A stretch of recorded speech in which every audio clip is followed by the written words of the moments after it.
or provide any kind of assistance to resolve the problem? We are tracking the situation very closely. We understand that Egyptian officials are working to remove the tanker as soon as possible and continue traffic.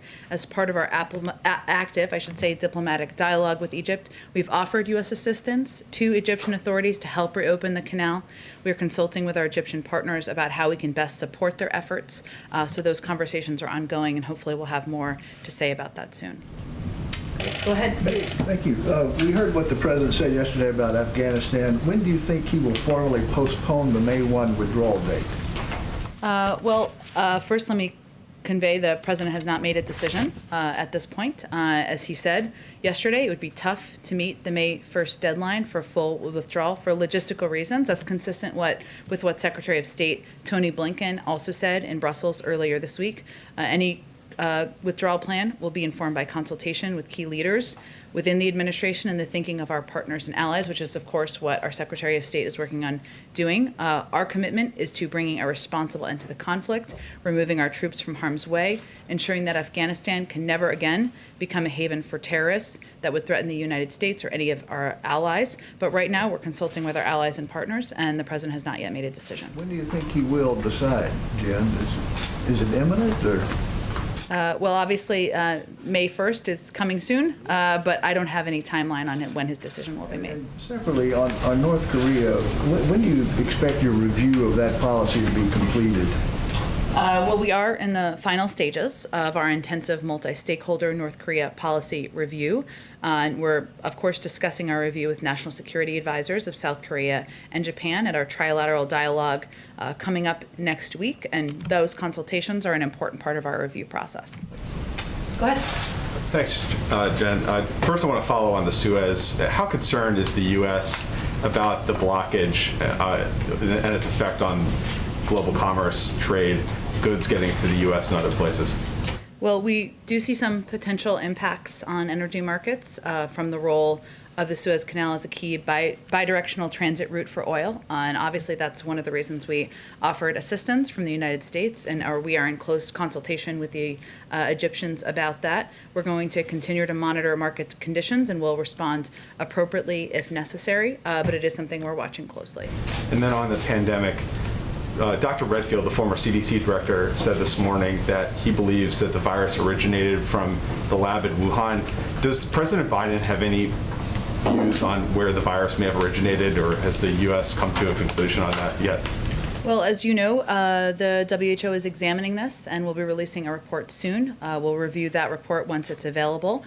We continue to learn more about the early stages of the COVID-19 pandemic, including its origins, so we can better prepare for future crises. I know Dr. Walensky addressed this, and I think Dr. Fauci did as well this morning, and we'll look closely at that information when it's available. Are the president's views being informed by that WHO report or his advisors? By his health and medical advisors, certainly, and so they'll review. They will be, of course, the people reviewing the reports and more data when it becomes available. And then last one on the forced labor in Xinjiang and in China. Some companies have come under pressure from the Chinese government, and some retailers have actually dropped pledges not to use products made with forced labor from that region. So what is the U.S. doing to stop or deter China from making those kind of threats against companies that have resulted in this problem?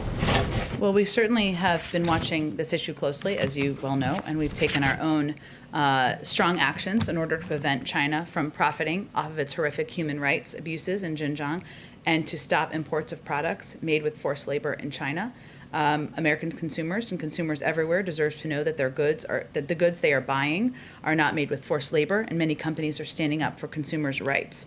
The international community, in our view, should oppose China's weaponizing of private companies' dependence on its markets to stifle free expression and inhibit ethical business practices. So it is something we are watching closely. We, of course, taken our own action. I would expect that state and commerce will have more to say on this later today. Just one quick follow-up, though, because it seems like you've been having this message out there for the first couple months of this administration, but China only seems more emboldened to threaten these companies. So what more can be done from the White House to try to deter them from making these threats? Well, we can work with our international partners, obviously, as I conveyed, on how we're going to push back on China's efforts to weaponize private companies, and we can convey publicly, as we are now, and of course engage with private sector entities about these efforts. But a lot of that action would happen from Commerce and in some cases the State Department. And again, I expect they'll have more specifics to say later today on this.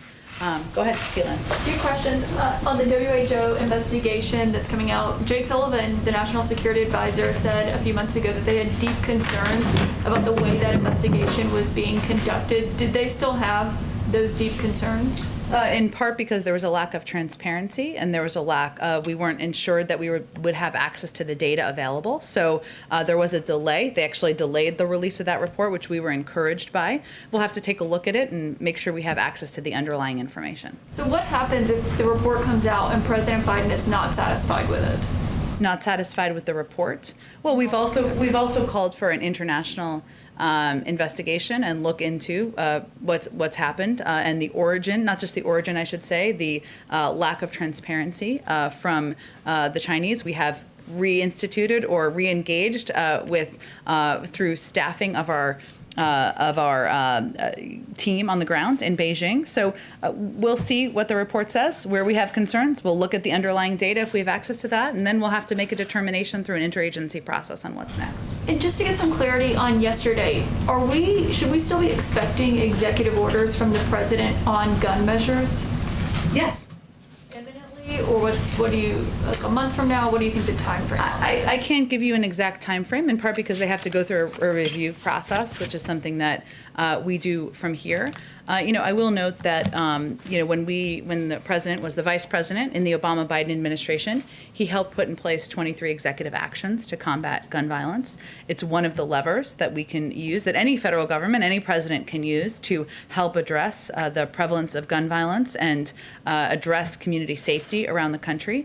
At the same time, he continues to believe that there is an opportunity to engage with Congress. There are two background check bills that have been proposed, have been introduced, have been working their way through. There have also been legislation introduced to ban assault weapons.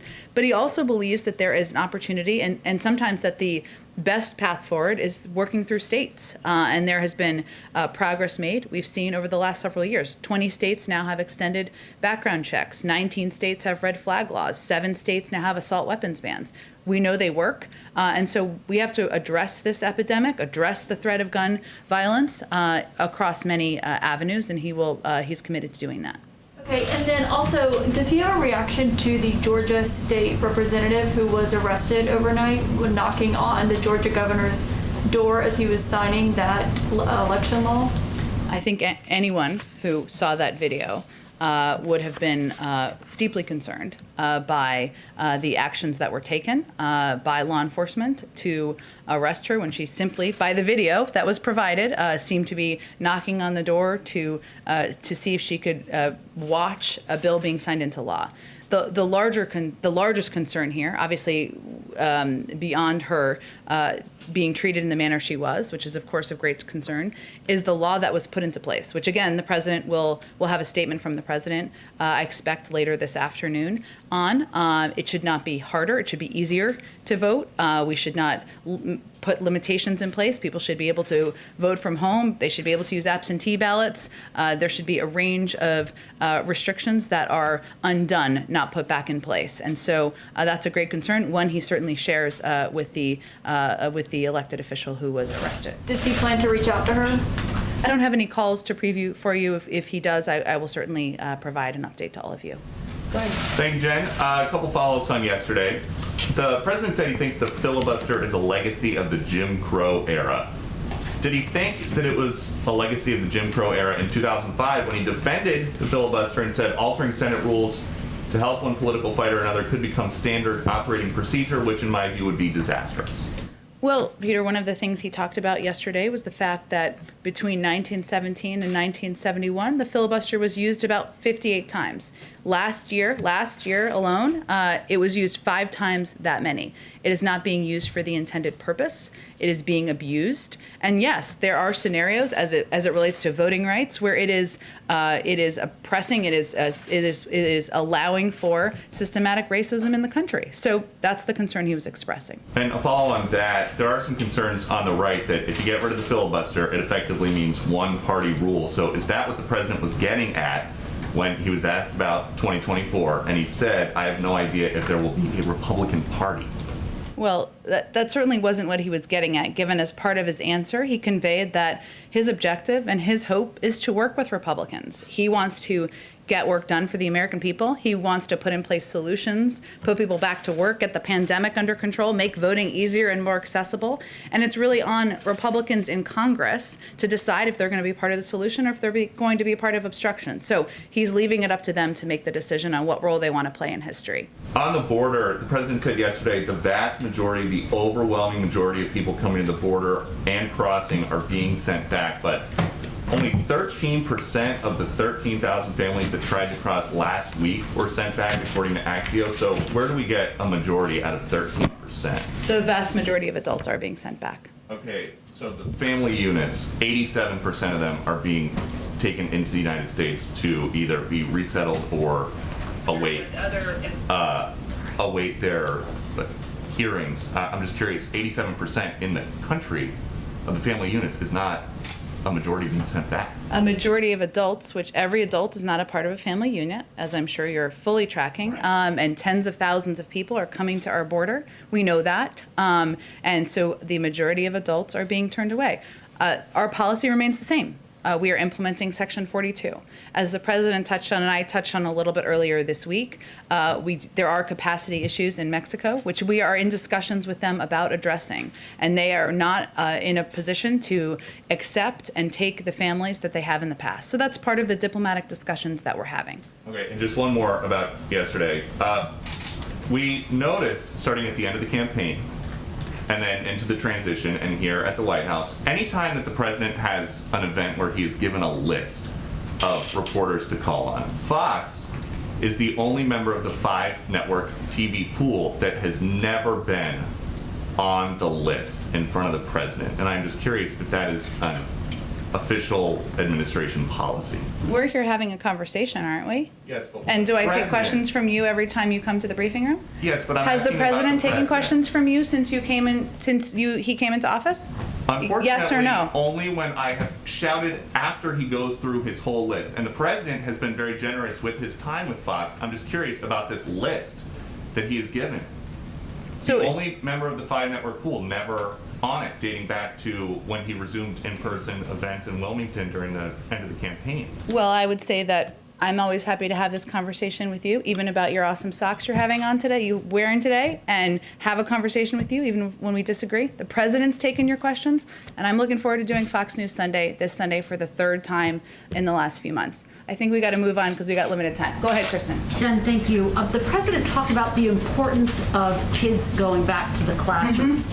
In many schools all across the country, they are not going back to the classrooms, and there aren't imminent plans to do so because teachers' unions say that they want their teachers to be vaccinated first, even though the CDC says that's not required. How are you going to deal with that? And are there any discussions about saying to teachers' unions, you have to go back to the classrooms? Well, first, actually, 76% of schools do have teaching, do have kids in the classroom for part of the week, and about 46% are back 5 days a week, and we expect that to continue to increase over time. The president said the majority. He wants the majority Right, to be but back by 5 day days a 100, week. and Yes. we're on track to meet that objective. I will say that we took a step in this administration to prioritize teachers through our pharmacy program. That program is working. It's effective. Teachers can go. They are prioritized at pharmacies. It's something we had the power to take and implement, and we feel it's very much in line with the CDC guidelines because it is one of the mitigation steps, and it's a step we had the power to take and put into place. We actually don't see an issue coming up with schools not reopening. They are reopening. More are reopening every single week, and we certainly feel we're on track to meet our goal. And when you look at some of the polling as it relates to the vaccinations, still about 30% of adults say they don't plan to get one. How do you get things back to normal with those types of figures? And when specifically do you plan to move forward with the vaccine campaign to try to improve education? It's launching, Kristen. It's happening. We are launching a public campaign. There are some details that have been out and reported I believe in the Wall Street Journal. We'll get all that information out to all of you. I will say that what we have learned from our own data is that part of our investment and focus needs to be in trusted voices and trusted partners. We've seen some improvement in confidence among a range of communities in the efficacy of the vaccine. That's good news, right? What we have seen concern about, and what we still have concern about, is access, and that is the big issue. Because now, when we start to get to the point where we are trying to reach more and more communities, of course, vaccinate adults, Americans in this country.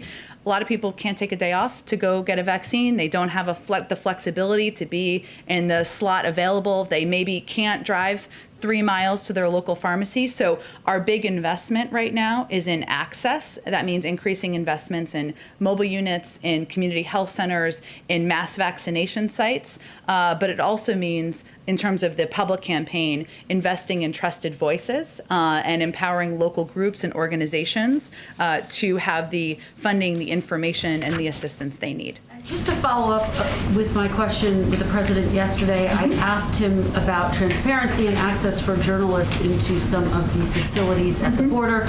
The president said, "I will commit when my plan is underway to have access."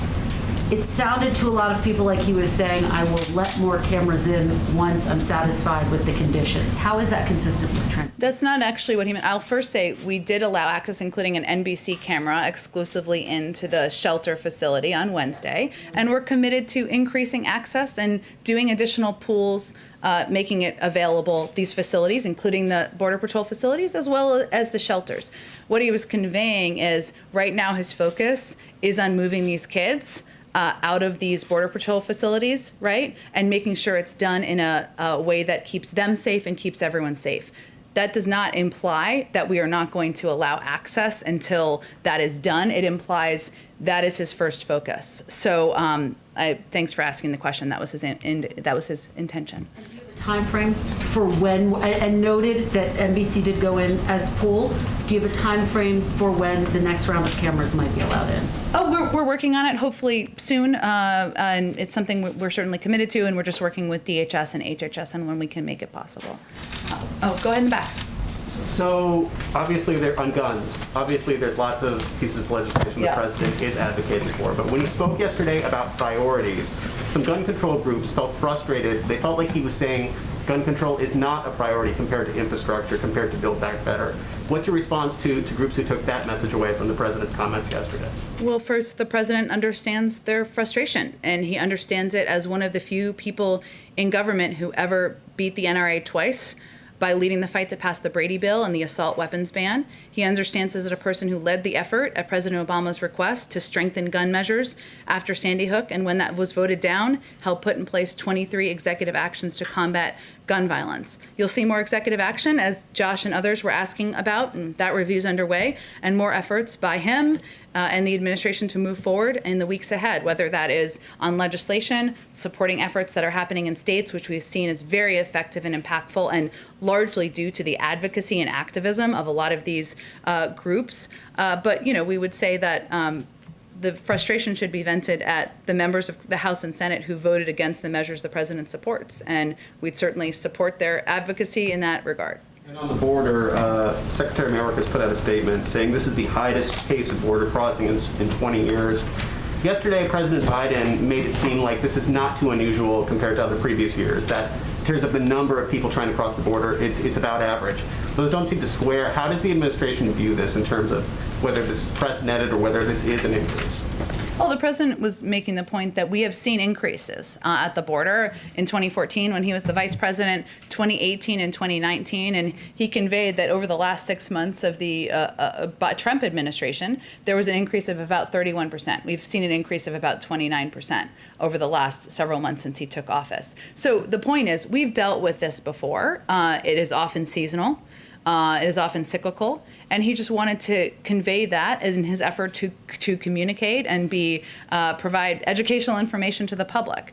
But that doesn't change the fact that he is addressing this by putting forward every resource at our disposal in the administration. Just in this past week, we've taken steps to bring a number of new facilities online, from Fort Bliss, where there are 5,000 beds, to Lackland Air Force Base, where there are 350 beds, San Diego Convention Center, 1,400 beds. These 3 sites alone provide at peak capacity an additional 6,750 beds. One of our biggest issues, as we've talked about before, is moving these kids out of the Border Patrol facilities into the shelters, and we need to have places that are safe, that have educational resources, health resources, mental health resources, legal resources. This is a step toward doing that. The other piece where he has been very focused, as we all have been, is on expediting processing at the border. And earlier this week, the Office of Refugee Resettlement also instituted a revised policy for certain children who have a parent or legal guardian in the United States. This will add more capacity and more swiftly unite kids with relatives and sponsors. So of course there should be a difference if it's a direct family member, a mother or father, and a different kind of adult, right? So there are steps we are taking to try to expedite even the processing. So our focus is on actions and solutions. We certainly know this is a challenge. It's something he is briefed on regularly, and is pushing his team to take more rapid action. Go ahead, Peter. Thank you, Jen. The President has said he wants bipartisan support, I think, for infrastructure package as well. Mm-hmm. Is that possible when Republicans are pretty adamant they don't want tax increases? In other words, how can you achieve bipartisan support for infrastructure if Republicans are drawing the line, a hard line on taxes? Well, first I would say, Peter, that I don't think most Republicans think that the United States, one of the wealthiest countries in the world, should be 13th in the world as it relates to infrastructure. You know, roads that are broken down, infrastructure that isn't working, a lack of access to broadband, that's not a Democratic issue. And the president is going to continue to make that case. Now, we don't know what the votes will be. We haven't proposed a package yet. And certainly what it will be tied to and the pay-fors will be a part of that discussion. But he certainly believes there's been a history of support for investing in infrastructure. He has had bipartisan meetings in the White House. He's worked with Democrats and Republicans on getting legislation, getting steps taken in the past. And he's hopeful that there's an agreement on that moving forward. Go ahead, Anita. Thanks. 6 former commissioners, FDA commissioners, have called on the president to go ahead and nominate an FDA commissioner. You probably saw this week that the second in command there has announced that she's leaving. I'm wondering when the president plans to appoint someone or nominate someone to the FDA. But more broadly, I wondered if you could talk a little bit about why the president is behind Presidents Obama and Trump on appointing both at the FDA and a variety of other vacancies, including the Deputy Secretary at DHS and the Solicitor General. Well, I'll also point out that the president is also the first president to have all 15 cabinet nominees confirmed on this timeline and without a single one dropping out, if we're just making comparisons between administrations. He certainly wants to have an FDA commissioner in place. He wants it to be the right person. And, there sometimes is a journey on personnel and determining who the right person is for the job, who's willing to do the job, who's available to do the job. And it's a priority, but I don't have an update for you on when he will nominate someone. In general, just on some of these other positions, I take your point about the cabinet. I'm asking about some others, so. What was your question again? Well, just more broadly, why he's behind on some of these other positions that are not the actual cabinet that you've referred to. Well, I think it's a little bit of apples and oranges. We obviously have made a great deal of progress on, again, the people who are running and leading these agencies more than any administration since the Reagan administration. We feel very good about that. We've also walked into a presidency where he is dealing with a pandemic that is still killing 1,000 people a day, 10 million people out of work, racial injustice across the country, a climate crisis. So he's got a few things on his plate, but he is committed to personnel, moving things forward, and certainly wants to have a full team across agencies. And then if I could just follow up on something, you mentioned Title 42, which closes the border to non-essential travel. Before President Biden was president, several lawmakers, including then Senator Harris, now Vice President, obviously, called it an unconstitutional executive power grab that had no known precedent or clear legal rationale. Why is that still something that he has not rescinded. What is he reviewing that? What is the situation there? He clearly doesn't agree with the Vice President on that. It's in place for public health reasons, given we're in the midst of a pandemic. That's why it's in place. I think we're gonna have to move on. Go ahead. A couple of COVID questions, Jen. Since January, the number of Americans who have been tested for COVID has dropped off dramatically as more people are getting vaccinated. This is a real concern for public health officials who think that testing is, cornerstone to keeping the pandemic in check. So, what is the administration's plan to make sure that those testing numbers don't fall off further as more people get vaccinated? You're absolutely right, and testing is a key part of returning to normalcy, whether it's schools or workplaces or businesses, especially as we still have a majority of the population that still needs to be vaccinated, although we're working to expedite that. There is funding in the American Rescue Plan.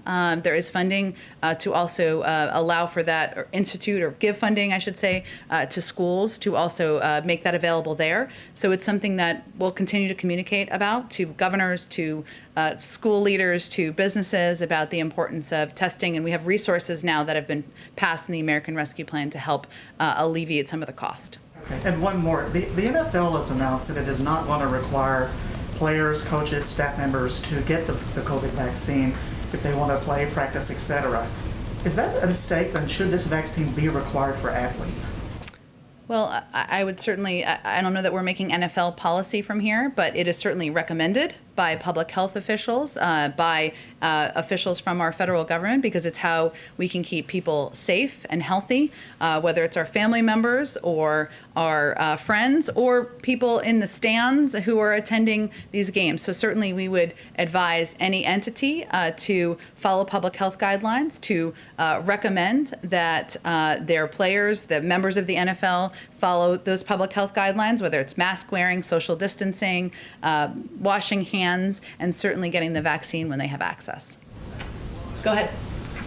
So a question again about voting rights. The president has expressed support for H.R. 1. Yeah. He's going to put out a statement later today. What else does he have planned as far as travel or working with senators to push legislation forward? What other specifics can you share about his use of the bully pulpit to push that forward? And I have one more question on behalf of... Okay, no problem. First, as the president conveyed yesterday, he feels that voting rights are pushing back on voting rights, making it harder to vote is un-American. It is something that should not be a part of society in any regard. Even many Republicans across the country oppose the efforts that have been undertaken in states like Georgia to make it more difficult. He will certainly continue to vocalize that, as he did quite passionately yesterday. He met with Stacey Abrams when he was in Georgia, and he will, of course, use his role as president to engage with and work with members of Congress and leaders to help to move these pieces of legislation forward into the Senate. Okay, and the other question is, when children arrive at the border, migrant children arrive, and they're not with their biological parents or with aunts, uncles, grandparents, they are sometimes separated from them, and they become an unaccompanied minor at that point. Does the administration look at changing that policy to let them ever stay together when they're not a biological parent?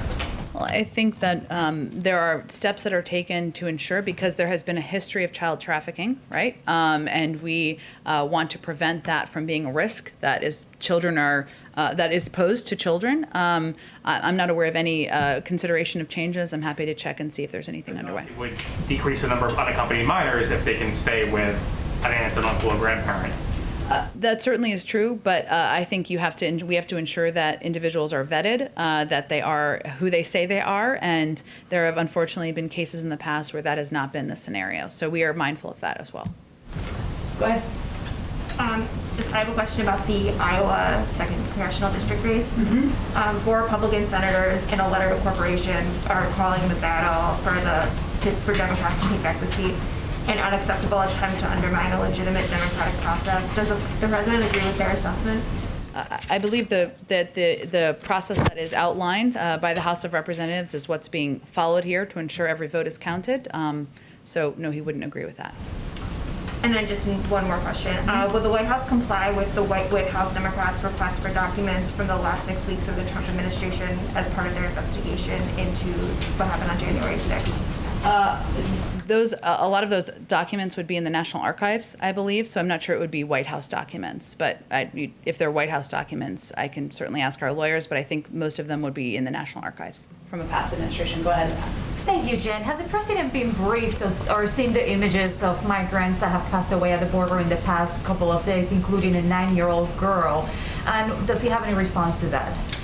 Well, I would say this is, he is regularly briefed by his immigration team and kept abreast of all developments at the border. I would say that those images are a reminder of how dangerous this journey is and why this is not the time to come. And it's just is a reminder of how important it is that we work together. This is not a partisan issue. This is an issue where we're talking about people's lives, children's lives, and we're focused on working with anyone who wants to be a part of a solution to address the challenges we're facing. And when you and the president yesterday talk about negotiating with Mexico, what is Mexico asking for to take the migrants back? I don't think we're going to get into its private negotiations. I will just say that it's not a question of if, but when we work through with the Mexican government, being able to have the capacity to take some of these families back. Part of the discussion, of course, when Ambassador Jacobson and others were in the region was on exactly these issues, but it was just the first trip. As we announced just a couple of days ago, the Vice President will be playing an important role here. We have just announced an envoy, and these discussions will be ongoing. We didn't expect this first trip to be conclusive. And as you make now the infrastructure package your next priority, where does immigration reform fall on the list of priorities for this White House? Any White House, including ours, has to walk and chew gum at the same time, move forward on a range of priorities, a range of crises facing the country. So we will continue to work with members of Congress, work with outside groups, continue to advocate for moving long overdue immigration reform forward. Go ahead. Yesterday, the President mentioned inviting an alliance of democracies before too long. Yeah. Can you define when before too long might be, and whether it would be to the White House? Bless you. Thank you.